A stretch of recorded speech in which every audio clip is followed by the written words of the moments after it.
Hey, this is Evan Mark Katz, dating and relationship coach for smart, strong, successful women, your personal trainer for love. Welcome back to the Love You podcast. Gosh, I don't even know how many episodes we've done. It's probably close to 400. I should probably go back and look and celebrate the 400th episode. I don't know which number this one is. I've got this massive spreadsheet and I'm really useless with spreadsheets. So let's just say I've been doing this since 2016. We've reached 3 million people and it's still going strong. Somehow, some way, we continue to reinvent and be able to help more and more people. And I'm very, very grateful for your support. So, in the show of that support, if you haven't subscribed on Apple or Spotify, please do so. If you haven't left us a kind word in the comments or a positive review, that would mean the world to me as well. People do pay attention to those things. I certainly do. Finally, just a reminder, the Extraordinary Love Series is going strong. Go to extraordinaryloveseries.com, put in your name and email address and phone number. We will send you reminders. It is a free lecture series for smart, strong, successful women who want to understand men and attract high-value partners. It is something that I'm really, really excited about, and it's gaining momentum. Hundreds of people are already in there, and I look forward to seeing you there as well. Um, Today's conversation is I want to pronounce your name properly. It's Shahrzad. Yes. A Yes, it proper is. emphasis on the second syllable. Shahrzad. Yes, it Oh, is. okay, I just want to do this right. Her name is Shahrzad. She's a Love You podcast listener. We've done a few coaching sessions with other folks from around the world today. She's coming from Sweden, if I'm correct. Yes. Stockholm, And Sweden. so I'm really excited to listen to her. The nice thing about coaching, in my opinion, is that wherever you go, wherever you live, however old you are, whatever ethnicity you are, the issues we face are all the same. And there's something really grounding and unifying when we listen to other people who are trying to get to the other side of their confusion and frustration. And I'm excited for today's conversation. So, Shahzad, welcome to the Love You podcast. Would you be kind enough to share a little bit about yourself? Yes, absolutely. It's lovely to be here. Thank you. So yes, my name is Shahrzad, and I was born and raised in Sweden, and I'm Swedish Iranian, and I'm 29. I've studied law, and then I work in finance now. And Mhm. so it's been really exciting, moving to a new city, Stockholm. It's a bigger city and meeting people. But there's some ups and downs, so I'm excited to have a conversation with you about one of those things. All right. Well, that's remarkable. How many languages do you speak? I speak four. Hopefully, 4.5, five soon. You're doing it in English now. Farsi, if you're from Iran, Yes, exactly. Swedish, and Yeah. And then Spanish. Pero tengo que practicar mi lengua. that Uh, is amazing. You know, us dumb Americans, we never have to leave America. We have no need to speak other languages. But that's really impressive. If we were on a date, I would ask you a lot more about this. But we are here to discuss very specifically your love life. So why don't you lay it on us? yes, absolutely. So one of the things I've noticed for myself is that I want to meet people more in real life. And in all cities, but in particular in Sweden and Stockholm, I find that a lot of people are on the apps and people are having their, heads in the phone. So, but I really want to put myself out there more and be more approachable. So, for instance, and that is my question. So, how can I be more approachable in real life and show curiosity about someone more romantically and move that interaction forward in a flirty, natural way? Because after listening to this podcast, I've gone to, I have a goal of going to 3 events in person a week. But I find that, just because I'm meeting more people doesn't necessarily mean that I'm also moving that interaction forward. So that is my question. How can I sort of show more of a romantic interest or curiosity about someone in person? That's a really complex and loaded question. I appreciate you asking it because it's not something that I have an easy answer for. It's not right. I mean, there's a whole section, and Love You is a 26-week course, and I've got 1 week on meeting men in real life, and I've got 1 week on flirting, and so these are definitely things that I talk about, but it's usually much broader. So let's kind of go back and forth on this. One of the things that I'm picking up, which is not wrong, is that you partially want to control things that are a little bit out of your control. And I would just, maybe you didn't mean to say that, but that's what I was picking up. People here are on their devices, people here, and that's everywhere, and it's a societal wide problem. And Yeah. there's nothing you can do if a guy is walking past you on the street looking at his phone. You're not going to No. just bump into him. That's not dating coaching. It's like, hey, just so let's not Yeah, worry too much about the bigger problems that you can't control. Let's worry about the sort of tiny things that you can. Okay. absolutely. Yes, for sure. So, um, would you consider yourself an introvert or an extrovert? I think I am an extrovert. I get energy being out there. Okay, I good. think, That yeah. that makes everything we're about to do a lot easier, Okay. more comfortable. So, being a flirt is something that is like a lot of things. I think people will have just sort of an innate personality. We all have innate personalities. I look at my children and they have their innate personalities, and there's only so much as a parent I could shape those kids. They are who they are. If you are a flirt, no one ever had to teach you how to flirt. It's just who you are. Do you Mm. know anybody who's a good flirt? Yes, I know some girlfriends I have, yes. Okay, so I would ask you sincerely, what, if you have that observation about them, what is it that you think makes them a good flirt? What is it that they do? Mm. I think what I've noticed is that they push back sometimes on what a guy says. So for instance, if they say, so what are you ordering? And they say, oh, blueberry cake. They're like, oh, this would never work. Uh, for instance. Okay, so the term is negging. So putting a Yeah, guy down makes them a maybe. good flirt. Yeah, or just challenging someone and saying, hey, so what's going on with you? Yeah, no, doing nothing. Oh, so you just sit around doing nothing? Or just something that they're pushing back. That doesn't have to be something negative. Okay. Uh, or they maybe pause and look at someone and say, like, I like your shirt. Looks good on you. Uh-huh. Something. Okay. But I can be more observant of what they do. I haven't really thought about that in So that. to me, that's just a great place to start the conversation because you're asking for a broader worldview about what can I do, what's within my power. You Yeah. have access to other people who you know that you would consider good flirts, and then there's going to be some gap between how they conduct themselves and how you conduct yourself. Um, so to put a finer point on what you said, it's not so much the putting them down part or the you look good in that shirt part. They're all forms of the same thing that I coach and love you. It's having opinions. That's Mm, all it is. It's having and expressing opinions. So when mm. you're flirting with someone on a dating app, even if we Yes. don't want to talk about dating apps, Yeah. asking generic questions. So what do you do for fun? Oh my Mm, God, that sounds really great. That's not flirting. Why? Because you're not expressing your opinion or observation. So mm, people with opinions or observations have a take on the world. Often that take could be funny. mm, It takes confidence to have an opinion to take a stand. So people are responding to confidence and humor, and it mm. comes out in the form of having an opinion. Yes. But not everybody is that opinionated. A lot of people, my wife is a perfect example. She's generally neutral. She's Switzerland. She likes everybody. She likes everything, Yeah. right? And those people are really great, but they don't have sharp edges, so they're not Mm, as flirtatious. But there's another form of flirtation that I want to open you up to. I understand the one you're talking about. It's commonly used among men and women. mm.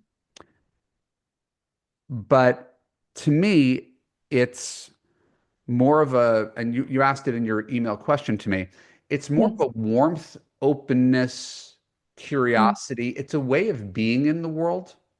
mm. Again, this happens to be by my desk. I can't say enough about it. But Okay. How to Know a Person by David Brooks. It's not a flirting book, but I feel like Someone who's a flirt, it doesn't necessarily even have to have sexual content to be flirting. Mm.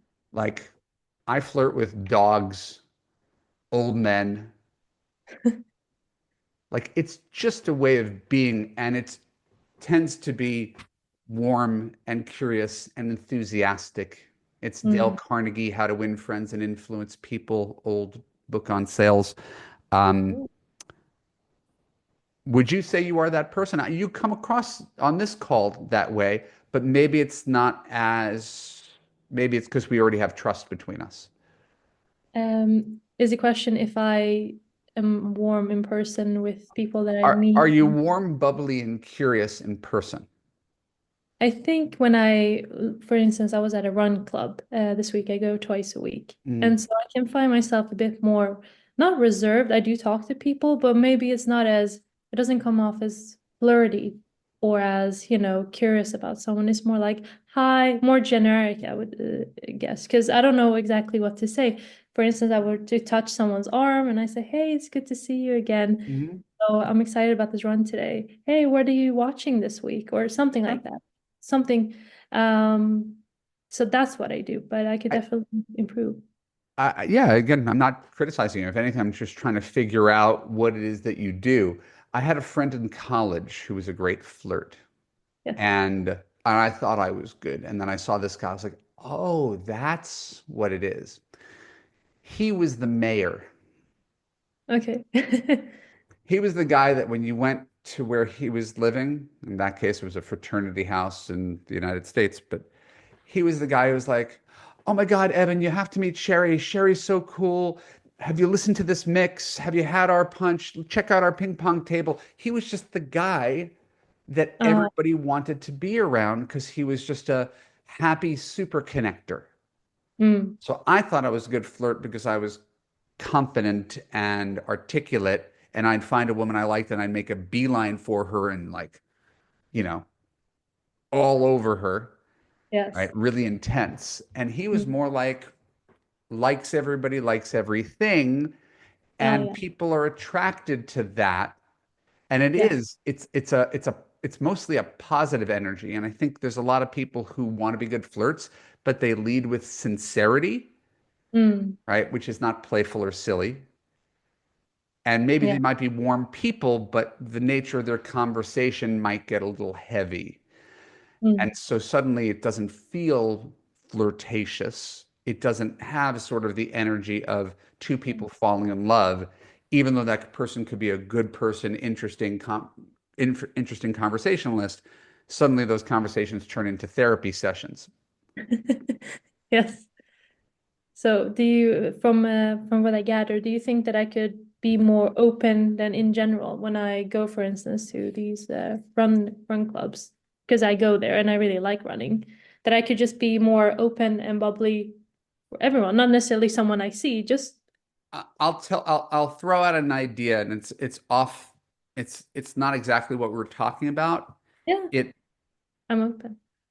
The thing that would I that I think would catalyze your run club would be for you to say, and again, I don't know the answer to this, right? Yeah. Maybe this already takes place, but it's putting yourself at the center and creating social capital. It's, Mm, hey, after run club, do you guys want to go grab drinks and do karaoke? mm, Right? I'm going to be the person who creates and catalyzes fun interactions. mm, yeah, Like, is that yeah, something that you think is doable? Because that person is well liked by men and women. Why? Because you're creating something that didn't exist, that running might be fun, but drinking karaoke is even more fun. yeah, absolutely. No, I could do that. Uh, I could do that. I mean, there's some of those ones that I go to already. We stay afterwards and drink beer, and then we have hot dogs and so on, Sure. burgers. But maybe outside of it, like for anyone who wants to join outside of it. Hey guys, let's anyone who wants to join, let's go, do hang out, have some yeah. We could do I think the person who does that has a leg up because you're kind of making yourself the mayor in that case.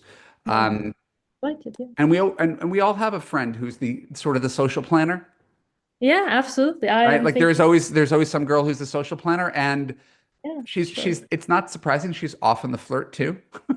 Yeah, absolutely. No, I'm thinking of one. Yeah, for sure. Um, there's another element to flirting which I think is I don't want to ignore, and that is the sexual aspect of it. One is the warm, friendly, bubbly aspect of it. One of it is the sexual aspect of it, and I don't certainly don't want to make you uncomfortable. No, it's Um, fine. I was just itching myself. yeah, well, sometimes when people start to touch their hair, you know.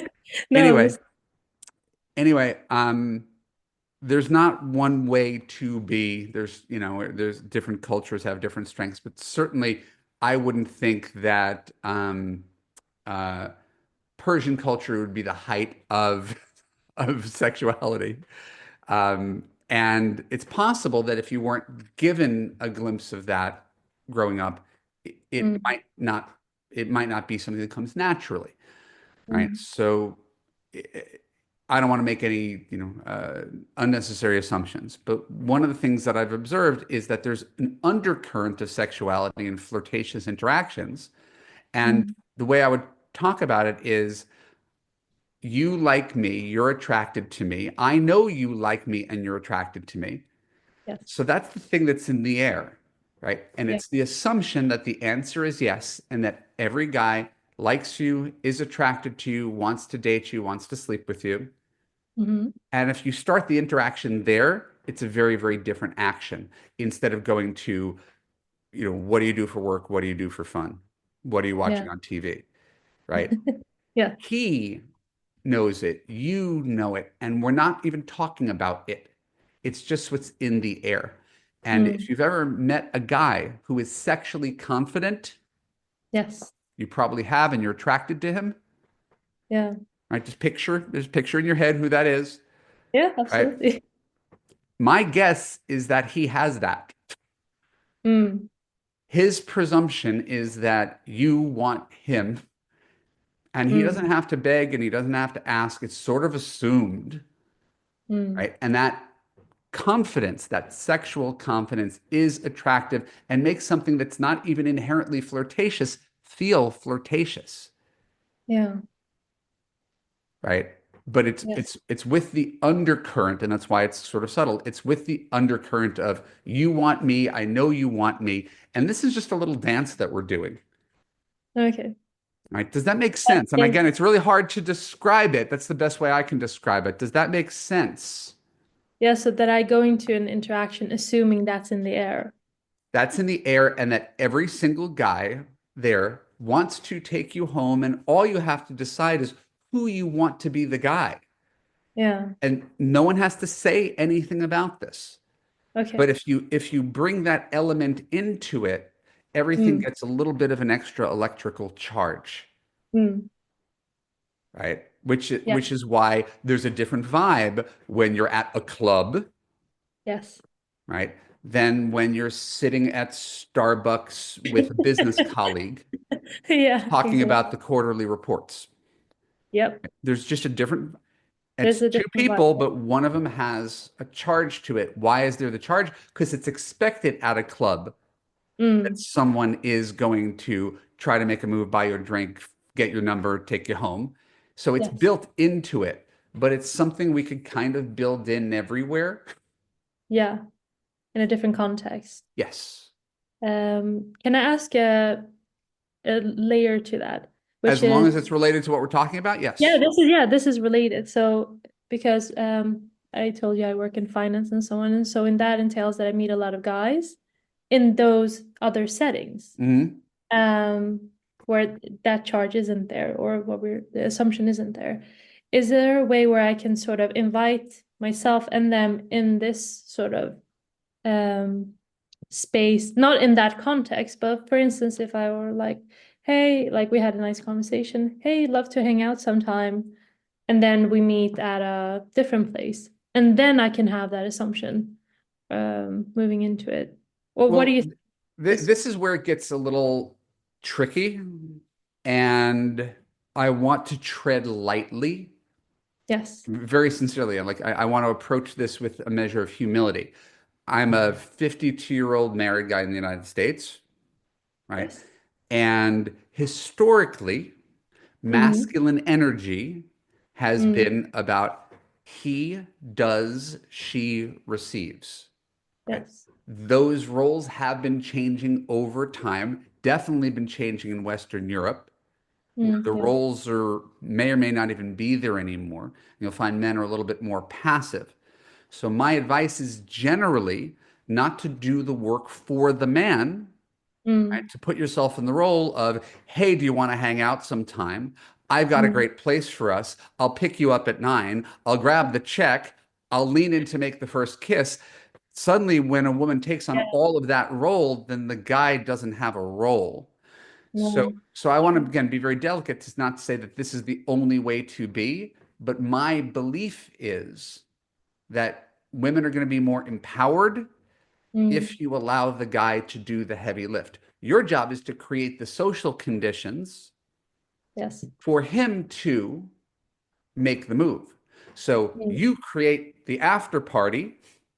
Yes. He's standing there, right? You can go over to the bar, grab a drink, but you're not approaching him. You're just grabbing a drink. He Yeah. could see you over there. You could turn and smile. That Yeah. invites him to approach you for the drink, but he still has to do the thing. Mm.